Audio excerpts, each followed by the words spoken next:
কোন ফল খাওয়ার আগে হাতে তেল লাগাতে হয়?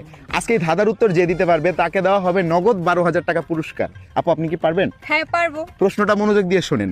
কোন ফল খাওয়ার আগে হাতে তেল লাগাতে হয়? আপনি যদি বলতে পারেন তাহলে আপনি পাবেন 12,000 টাকা, ঠিক আছে? ঠিক আছে। আর দর্শক আপনাদেরকে বলতেছি, আপনারা যদি আমার এই ধাঁধার উত্তর কেউ দিতে পারেন কমেন্ট বক্সে উত্তর দিয়ে জানান, আর উত্তর জানানোর আগে কিন্তু এই ভিডিওটা অবশ্যই শেয়ার করবেন। বলেন কোন ফল খাওয়ার আগে হাতে তেল লাগাতে হয়? এটা আপনার নাম হবে কি? তানহা। তানহা, বলেন। এটা হবে হচ্ছে লিচু। লিচু। হ্যাঁ লিচু খাওয়ার আগে হাতে তেল লাগাতে হয়? লাগাতে হয় হয়তো। আচ্ছা, লিচু তো এমনি আমরা ছিলি আর খায় ফেলাই, তাহলে তেলটা লাগে কেন? কাঁচা আম।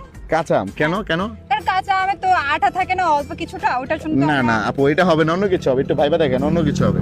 তাহলে হবে হচ্ছে পেঁপে বা পেয়ারা, কারণ পেঁপেও হবে না, পেয়ারাও হবে না, অন্য কিছু হবে। আপনার হাতে 3টা ফোন দেখতেছি। ওমা আপু, এটা কি একটু দেখতে পারি ফোনটা? এটা কি আইফোন? হ্যাঁ কত, 16 প্রো ম্যাক্স? হ্যাঁ হ্যাঁ। এটা কি 15 প্রো ম্যাক্স না, এটা নাকি? 14 Pro Max।